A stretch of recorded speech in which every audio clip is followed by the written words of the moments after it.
Ouais. Alors, on a à la une de tribune quotidienne Ousmane Sonko. Oui. Qui remet ça. Il remet ça. Ça, c'est une expression consacrée de notre, Bien sûr. de notre métier. Il remet ça. Vous avez dit les étudiants remettent ça. Oui. Ils remettent ça. Alors, lors de sa déclaration à la journée des martyrs, il y a eu une journée des martyrs décrétée par PASTEF ou bien par l'État du Sénégal, je ne sais pas. Ou le gouvernement. Bon, d'accord. Bref, Par PASTEF. Sonko défie encore la justice. Pour dire quoi? Défi entre guillemets. Entre guillemets, le mot défier, entre guillemets. Défie encore la justice sur son inéligibilité et avertit les étudiants. Aujourd'hui, il y a quand même une situation à l'université où les étudiants réclament leur dû. Et Sonko a répondu que, en fait, situation binile, comme Boyedi Wakani, binile demain. Voilà. L'intimidation par la violence ne passera pas avec nous. Ah oui. Attention, il ne faut pas se vivre avec la poudre de piment. Si tu ne maîtrises pas la direction du vent, C'est pas sûr. il ne faut pas jouer avec la poudre de piment. Attention. En tout cas, le régime de Macky avait peur des grèves des étudiants, mais savait que la situation n'était pas soutenable. En réalité, ils ont hérité d'une situation, c'est ce que dit Sonko, un comportement d'étudiant qui a toujours obtenu les choses via ce type, via des manifestations. Et aujourd'hui, on dit l'intimidation par la violence ne passera pas avec nous. Nous, c'est-à-dire lui, nous qui, Diomaye et lui, ou bien lui et Diomaye, ou je ne sais pas, nous. On a le mot nous. Nous, c'est la première personne du pluriel. Donc, ils sont de nous. Donc, ils sont au moins deux. Qui et qui? C'était le Premier ministre qui parlait ou le président? À nous, l'intimidation, à nous, c'est qui et qui? Parce que nous, là, est-ce que sa parole engage... Diomaye, le gouvernement. Bon, bref, de toutes les façons, c'est des interrogations. On n'est pas dans des affirmations, hein. Non, non. Non, on ne fait que nous poser des questions, parce que quand même... C'est pas interdit de poser des questions. Bon, on va faire de l'analyse logique. L'intimidation par la violence, proposition principale, ne passera pas avec nous. Proposition subordonnée. Là, je ne suis le professeur. Proposition subordonnée. Relative. Relative. Ne passera... Non, conjonctive. Ou le relatif. Bon, de toutes les façons, les jeunes sont là, ils vont... Non, on peut... Non, vous savez, on peut même faire même l'analyse grammaticale. Oui. On peut faire analyse intimidation. C'est quoi? On peut faire l'analyse grammaticale si vous voulez, ou l'analyse logique, ça dépend de vous. Vous devriez faire logique. Logique, analyse logique. Logique en philosophie. Ouais, non, mais bien sûr. Logique, quoi, voilà. Non, moi je préfère... Implication, double implication. Voilà, non, machallah. Oh, non, yo, là, maintenant, les gens, il faut qu'ils mettent au dièse. Ah, ben, je lis, il y a une catégorie Que ça intéresse. que ça intéresse et qui maîtrise ce que nous disons. L'autre catégorie, alors que mais c'est pas interdit, mais non. Alors, le régime de Macky avait peur. Voilà un peu ce qu'a dit Sonko. Sonko défie encore la justice sur son inéligibilité et avertit les étudiants. Mais vous avez baisse insignifiante. C'est la rédaction de Tribune qui considère qu'on a une baisse insignifiante. Toc. Toc. Ah, Genoual Kassara. Morgan Kassara. Anachronique, hein? Anachronique. Ouais, Tcheloubak. Ajoute, non, Tcheloubak, bimom. Non, Tcheloubak, bi amul certifié, notifié, gratifié. Au moins, amne ben nak. Donc, un tien vaut mieux que 5 que tu auras. Ouais. Voilà. Donc, bimom, il n'y a pas de notifié, notarié, gratifié et tout le reste. Non, Tcheloubak. Dangoula. Ouais, ça t'est alhamdoulilah. Non, alhamdoulilah. Fille, pardon. Bimom amul yaram kalla. Non. Bon, le Sénégal applique les prix de carburant, mais les plus chers d'Afrique. Donc jusqu'à présent,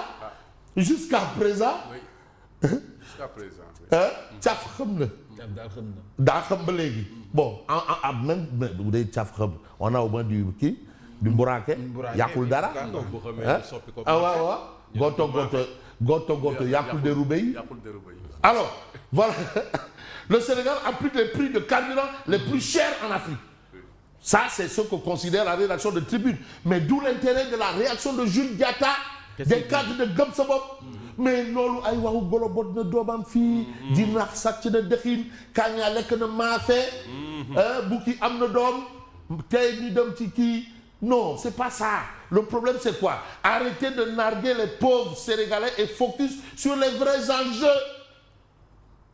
Mais attends, le rappel aussi profite aux croyants et aux vivants. Et aux vivants. Attention. Donc, on va voir maintenant la réalité.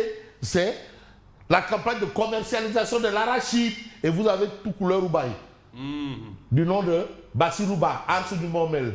Tout couleur Oubaï, c'est son nom de... La campagne doit démarrer aujourd'hui, me semble. Mais, mais le Premier ministre avait donné... Mais moi, je veux l'arrêter là. Est-ce que vous avez vu l'arrêter? L'arrêter. Magis Rakode. Dafa mel ni gis naa arrêté bi. Arrêté fixant les prix ou. Non, fixant le démarrage. De la campagne. Waaw. Agricole. Gis naa arrêté bi de. Bilaay wala. loo ci gis. damaa gis lépp. ba mu des. Gis naa date bi. Est-ce que suñu date bi wala seen date la. Gis naa date bi. waaye. léegi ban date la. document bi donne-nous l'exclusivité. Non, demande document bi. Ça va.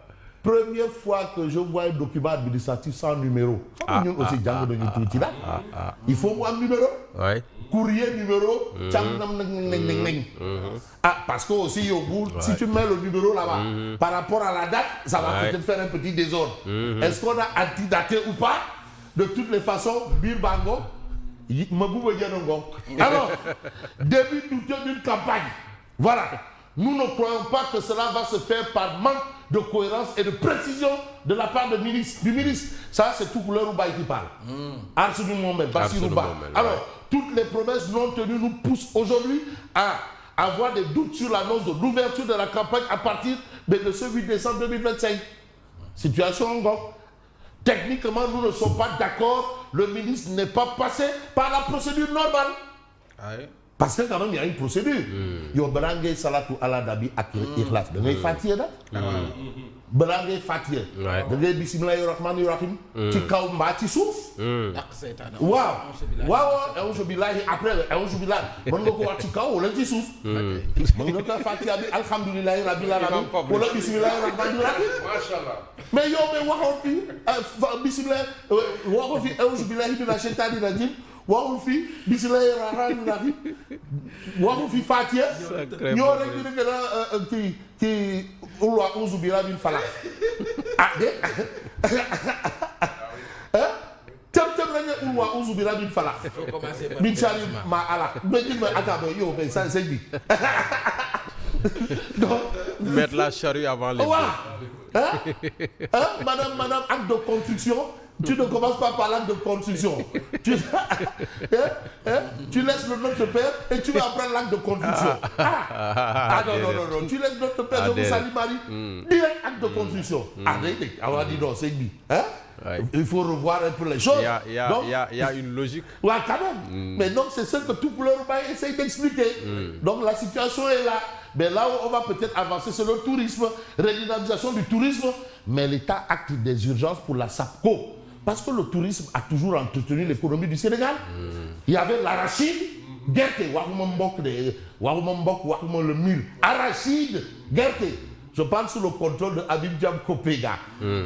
Et puis il y aura une taxe à l'export. Taxe à l'export.